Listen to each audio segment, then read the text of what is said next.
berada di dalamnya. Di sekelilingmu ada berbagai tokoh dari dunia nyata dan khayal, tempat yang pernah kau kunjungi dan yang belum. Informasi dan cerita dari masa lalu, masa kini, dan masa depan. Semua terpadu, semua berada dalam genggaman. Saat berada di antara buku, tidakkah kau merasa menjadi raja dan ratu? Ruang dan waktu seolah menyatu tanpa batas. Kau bisa terbang, melintasi sekat negara, dan melewati berbagai zaman.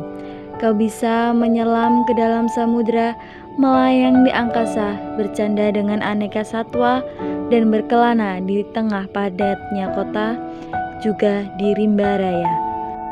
Kau tahu, buku adalah jendela dunia, kunci pengetahuan, dan pintu wawasan. Muhammad Hatta, sang proklamator, berkata, "Aku rela dipenjara asalkan bersama buku, karena dengan buku aku bebas." Melalui buku, manusia terbebas dari ketidaktahuan. Tempat-tempat yang dipenuhi buku adalah harapan berkembangnya pengetahuan dan wawasan. Apa jadinya jika kota tanpa buku? Pantaskah ia disebut kota? Kota itu mungkin kabar datang dari sumber lain, dari koran, televisi, atau internet. Mungkin informasi dan cerita datang dari cerita nenek moyang, bagai dongeng-dongeng sebelum tidur. Irama warganya pun tiada beda. Bangun pagi, bertebaran di muka bumi untuk berbagai keperluan, untuk kembali pulang siang atau sore harinya. Setelah itu, mereka berangkat tidur dan memulai lagi hari berikutnya. Semua serupa.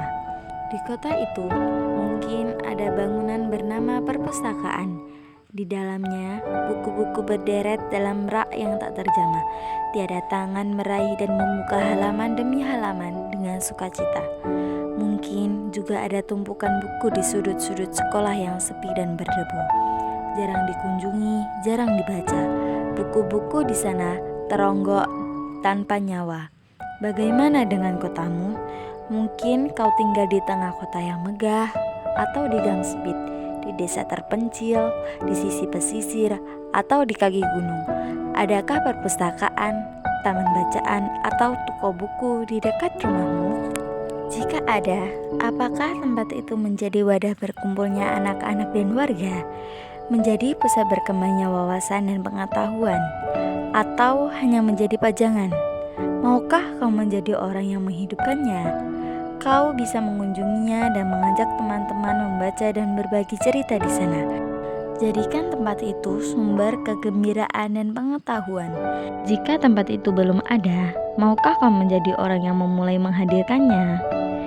Kau bisa memulainya dari sebuah sudut di teras rumahmu. Ajak teman-temanmu memulai langkah baru. Jangan biarkan waktu berlalu tanpa buku. Siapapun dirimu, bersahabatlah dengan buku. Dia akan menjadi teman setiamu sepanjang waktu.